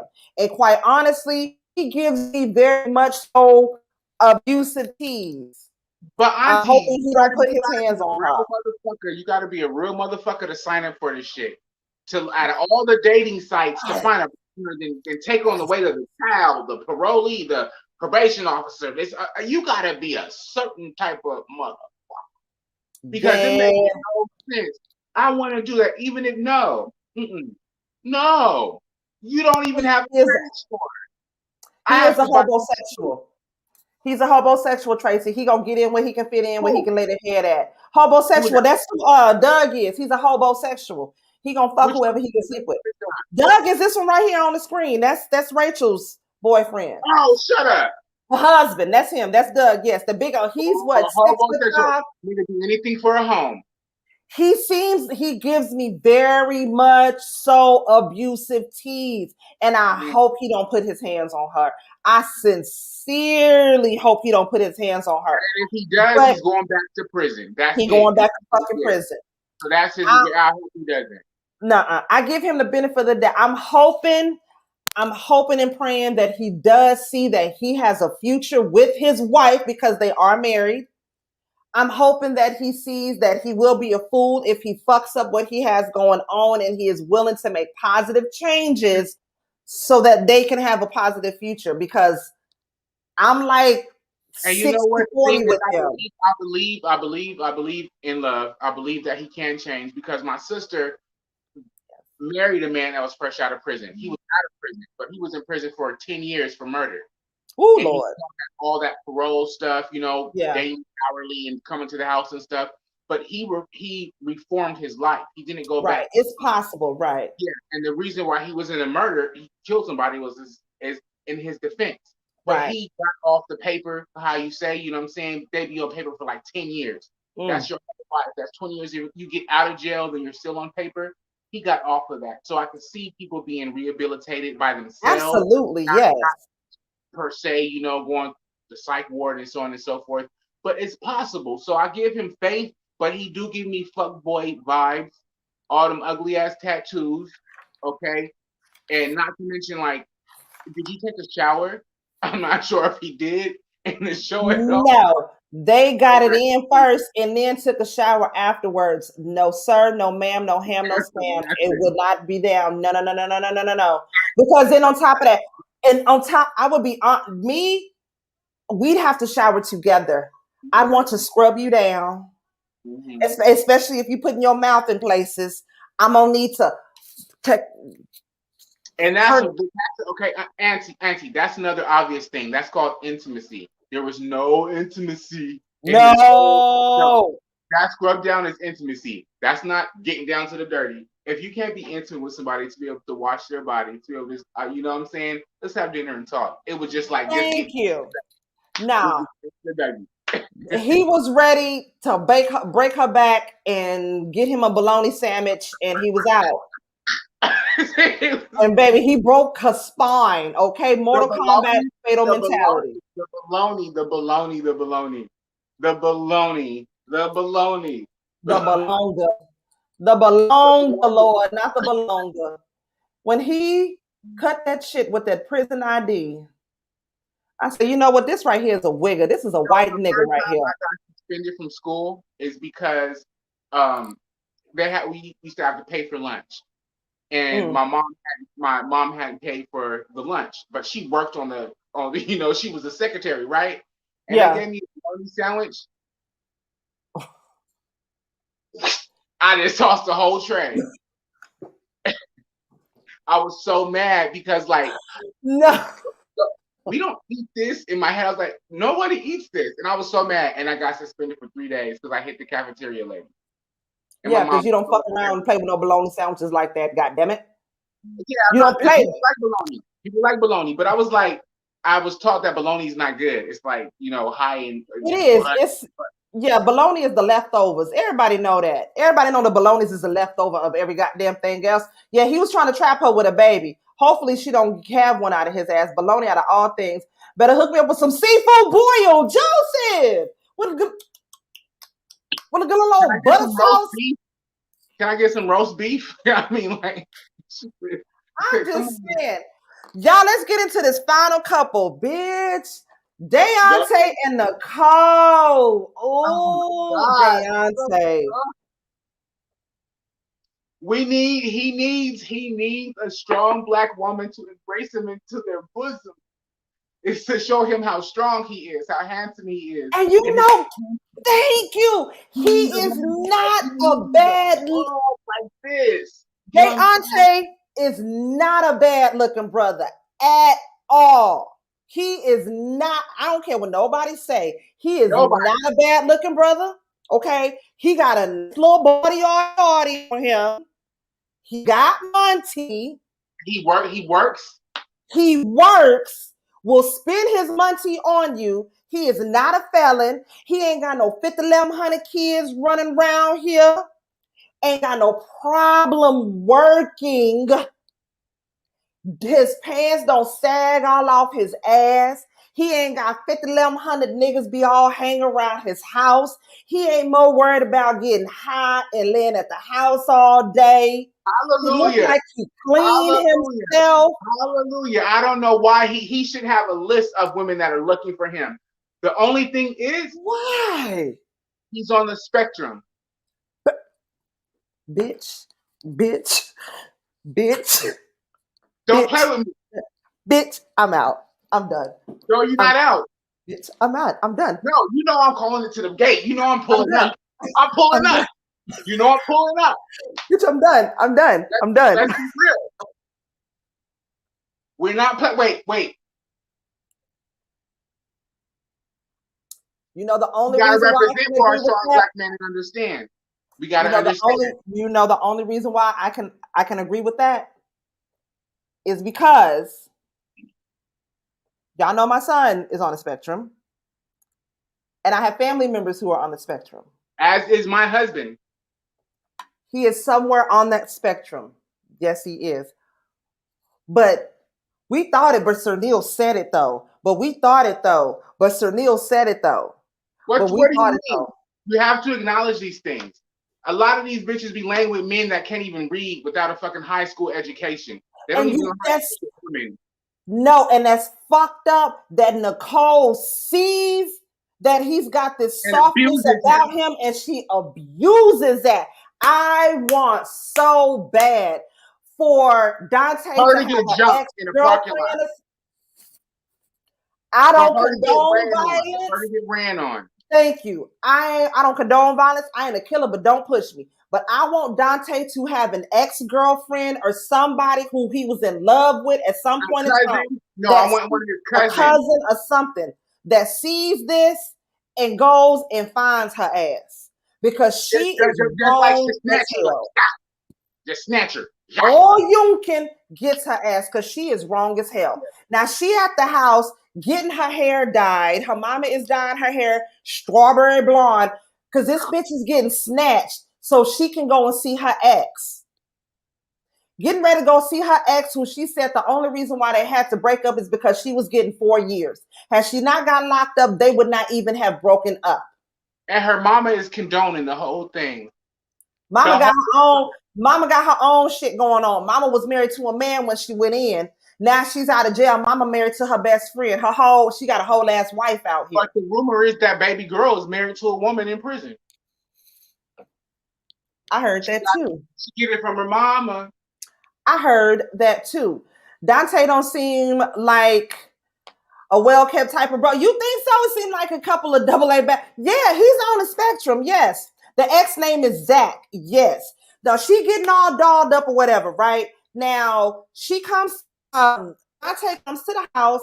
When he walks in, you can see some of that nervousness and that spectrum sort of come out when he walked through the door. Cause I'm like, nigga, if you were never awkward before in your life, that was the most awkward shit when that nigga walked through that door. But not to mention that they weren't inviting to him. They weren't. She looked at him. She was like, "Oh, hey." Yeah. When someone comes in your house, you open the door, you say hello, shake their hand, give them a hug. You get up, you greet them. Yeah, they're coming into your house. They were not inviting. The way Nicole said it, she was like, "Oh, hey, come in." Yeah, that's how much money has to spent on you. You can't even get up and give them a hug, a kiss, offer them a glass of water. Don't mistreat a black man on national TV and don't expect anybody to speak up about it. Come on now. This is another prediction. There's going to be an outpour of how he's being treated on the show. And I don't care who got a problem with what you just said. You don't treat a black man like that on TV. Yes, I agree with that statement. I absolutely, totally agree with that goddamn statement. That mom, she don't seem like she likes him at all. No, because one, mama even said her daughter is more into things than she is a relationship. So mama know that she got a whole ass gold digger out here. And baby girl even said it. Bitch gonna say, mama said, well, what you gonna do about Deontay? I don't know. I'm just let Deontay take care of me for a little while. Like, it is what it is. We need to start a hashtag protect Deontay. Surviving Nicole motherfucking ass or something. because I feel so bad for him. I really feel bad for him. When he sat down and talked to her mama, he was like, we together, and mama said, I don't want you to try to take advantage of her because you got this little young pretty thing on your arm. Bitch, time out. Time the fuck out. You know good and fucking well what your daughter is into, for the mama to even say that shit, she was fucked up too. You know good and damn well that your daughter is out here. It's hereditary. It's hereditary. Okay? For her mom to sit there and know that her daughter is taking advantage of somebody and be okay with that. Sit at the table, it's fucked up as hell. It's fucked up as hell. At least a lot of the other people in this, they were unaware. You know what I'm saying? So they were shocked by you're dating someone in prison and so on and so forth. But for her mom to know that and make him uncomfortable, bitch, where's the glass of water? Please. Anytime I'm in any respectful household, they would say, would you like something to drink?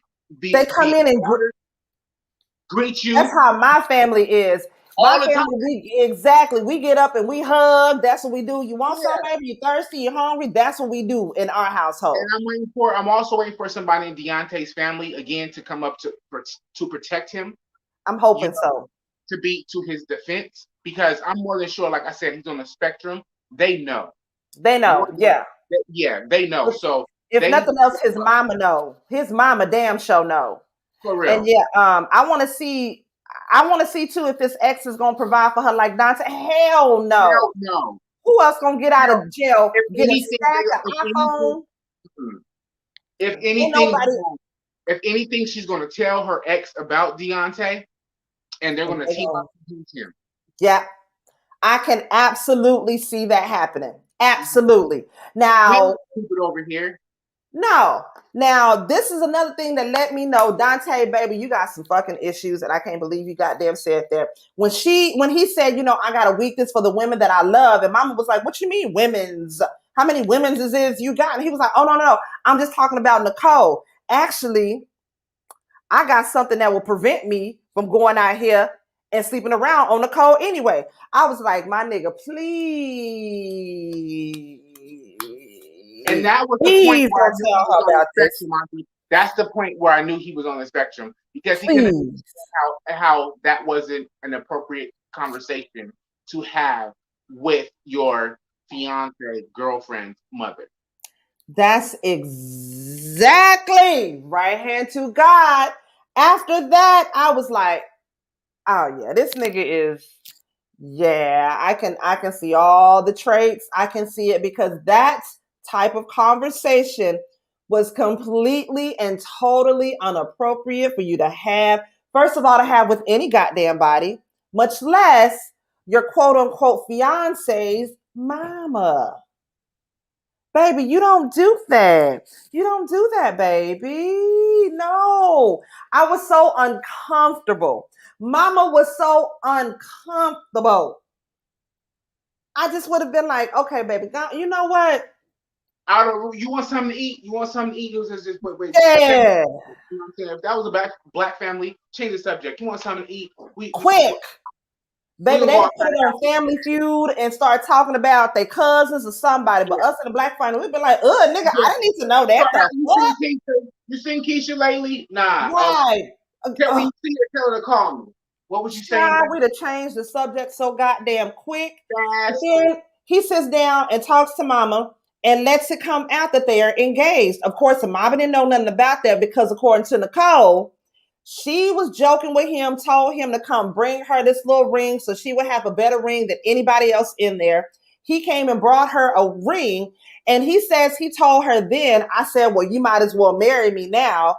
And you said, okay. She was like, nah, nigga, I was just playing with you. We are not engaged. I told you that once I get engaged, I'm going to get engaged with the ring that I want, the way I want, whoop de whoop, yada, yada, yada. All he could say was, all right, well, now I know. Cussed him out. He walked outside with his tail tongue between his feet, looking so pitiful. I felt so. It just broke my full heart. It broke my full heart. And to look between the lines, he got her that ring, and she gave that to her prison wife. Yep. Just a mess. Child, that nigga looked like he was finna be like Red, get in the car and cry. he was just gonna Does he cry have and any call. sisters? Does he have a sister? Because my sisters would never, ever, Child, my ever. sisters would have whooped her ass. He has a little brother because, you know, last episode he had dinner with his mom and his brother, and that's when he had told them about her getting out and this, that, and the other. And that's when mama said, well, you know, last white girl you was with took you for everything you had, and you had to come over here with me. Like, what the fuck? So he must have bought the ring for a woman, and I don't know. I'm thinking maybe he bought that ring for her because she wanted the ring. She probably gave that ring to a whole nother female because we ain't seen the ring. She probably gave that ring. You came out of jail with the ring on your We finger, ain't seen it around your neck. We ain't seen it, and she ain't said a shit about it. Cause that would have been my first question. What, babe? Where my ring at? You know what I'm saying? Oh, we ain't engaged. Well, bitch, get my ring back. Where's the ring? And this is again what pisses me off. She takes advantage of him because he's on the spectrum. Yeah. And that makes you want to I don't want to punch a woman, but I want somebody to cold cock her, just like, yeah. He ain't got to punch her, but he can grab her by the shoulders and shake the shit out of her. Like, goddamn. That's wrong as hell. Yeah. Shut the fuck up. Called national TV. And there are way better women out there. Yes, girl. If you're going to get done wrong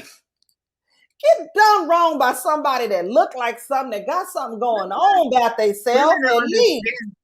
How many times I got to preach to you heterosexual motherfuckers that women are understanding, okay? Even if you are on the spectrum, handle your goddamn job, okay? Nigga, we love you still, especially my strong black brothers. We love your special slow ass. But they love my gay black ass. What the fuck is because we love you. We ain't gonna turn our backs on you. Thank you. The fuck? You got these white. Say anything. Now, I feel bad that this little white girl is out here doing him wrong like that. I do. Now, true enough, it could be a white, black, Asian. It could be white, black, Asian, Caucasian. It can be Indian. It can be a woman of any race, nationality, or creed that's doing him wrong. But I will be honest with you. It hurts my heart just due to our goddamn history to see this white woman taking advantage of him like that. And she is blatantly doing it. And again, her mother's participating in it. And what makes it, yes, and what makes it all bad is that he doesn't even know he does not know how handsome he is and how put together he is and how he can have anybody out here that wants him just as much as they want him. You know what I mean? But instead, you are getting ready to have the exact same thing happen to you the exact same way by the exact same type of person. That's what's fucked up. If you're going to get done dirty, at least let a sister that's equally yoked to you do your ass dirty. Don't let and most of the time, if you meet a sister that's equally yoked to you, what I was taught, if you spend as much money on her, she's going to save half of your money for your future. So much money you give to her, that's what my grandma would tell me. He give you that much money, half of it for our future. So if you got to be wasting all your shit, you got a problem, bro. Exactly, because us real ones, the money you give me, I'm taking half of that shit, putting it in my savings, and then I'm going to play with the rest of it. Thank you. The rest of it is mine because you gave it to me. But I am still thinking about us in the end. Balling gets out of there, okay? But I felt goddamn bad. What did she say? Plus, she looks like the ex-girlfriend that did him wrong the last time. She does from the pictures. She looks like if she was a blonde-haired, blue-eyed convict, the same thing. Now, if I was Dante, I would have called up the nearest county jail and said, she hit me, don't play with me. I'd have said, what the? She did it to me. Oh, y'all come help me. She hit me, Lord, and it hurt, and she done did it to me. I'd have went and told on her. Yep. Put a whole, what's the line between love and hate, put an orange in a sock and beat my own goddamn ass and went and called the laws and said she did it. Deontay, he needs to keep this in his pocket. She running around doing all these things, but bitch, you have a parole officer. So as much as she's abusing him, he can, bitch, no, if you don't do what I You want say, to be I'm gonna call your parole officer and you're going back to prison. So okay. You want to be Petty Pendergrass. Okay. You want to no, be Petty I'm gonna Pendergrass. wait. Auntie MoMo, I'm gonna do one of these phones. Okay. Listen here. Fuck with me. I'm gonna wait for your ass to pass out. I'm gonna put a blunt on the side of you and a liquor bottle on the other side of you. Snap pictures and get on the side. This nigga done Keep beat playing me. with me. Keep He done playing got with me. fucked up in time. He done beat me, Lord. I done spent Beat my 30,000 on own you, ass. 30K on you. Okay, yeah, you about to. This is a year of Play work. with me if you want to, nigga. You are one away. Seriously, I got 9 and 1 already ready to go. He's not that bright. He's not that bright. So that is the whole irony. He does not like materialistic women, but these niggas is taking him for everything he fucking got. Make that make sense. no, he thinks he's providing for her. He thinks that he's giving what you know. I This mean, nigga think he's super okay, saver. okay. Again, like me and my brother's conversation. If he's in the mall going to get some fresh J's, and he walked past some motherfucking Victoria's Secret, and he knows his girl's size of her tatas, stop and get the bra. Come home with the J's, babe. I got you a bra. It's perfect. Why? Because you know her titties we sit. You know what I'm saying? Right. That's what we regularly do. It's not selfish. It's not self-centered. But this nigga's like, I want to pour on her, pour on her, pour on her. She ain't poured shit onto you. And she don't give 2 shits about you. No. So you shouldn't do anything for her. Because it's regular between any relationship, heterosexual or homosexual. You look out for yourself and your partner. The fuck? She ain't giving you nothing, bro. Nothing. All the money she gets. What did she spend $30,000 on in prison? Please, can we explain that? Oh, my water. This nigga ain't even got to smell that thing yet. He ain't got to smell that thing. He ain't got to taste that thing. He ain't even got to see what that thing look like. And you already out.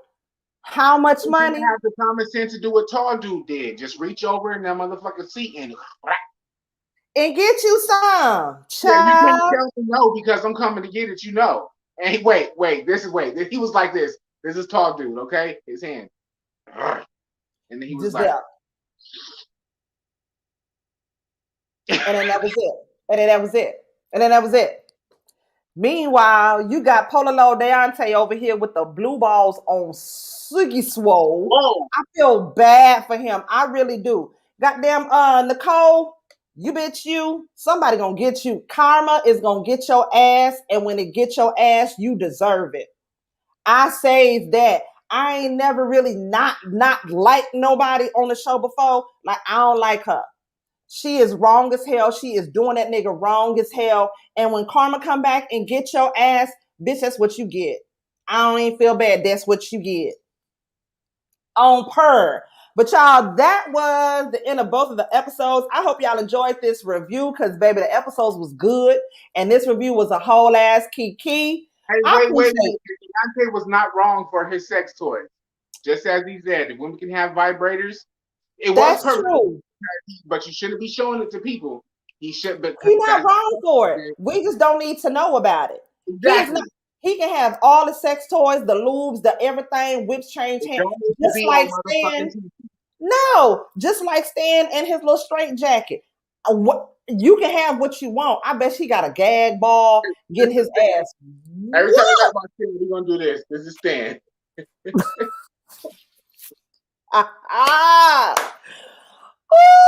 Ooh, baby. Karma is gonna hit Nicole with an 18-wheeler out of nowhere. Gonna hit that bitch like, what's that, Mean Girls?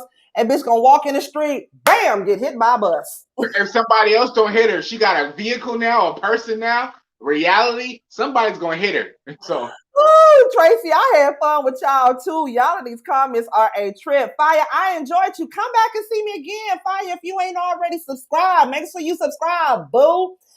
This how I'm gonna do it. I'm gonna do them on Saturdays like this with the Encore and the Love After Lockup. They give me more time because throughout the week I'm busy. My son plays football and I work 9-10 hours a day. It's a lot, but I hope y'all enjoyed this. Only Saturdays and Sundays. I'll fuck with y'all. Let me know. I'm telling y'all. Now, y'all know tomorrow, Queen's panel, Sunday, 7 o'clock, we're going to be here. I don't even know we're going to get into just yet, but we're gonna let y'all know what we're going to get into tomorrow. I appreciate y'all for coming through. And we're going to see y'all niggas tomorrow, 7 o'clock here for Real Queens Real Talk with a gentleman's perspective. And I'm going to holler at y'all niggas later. I appreciate y'all for coming through. I holla. Who was that? Yeah, y'all so sweet. I'll holler at you niggas.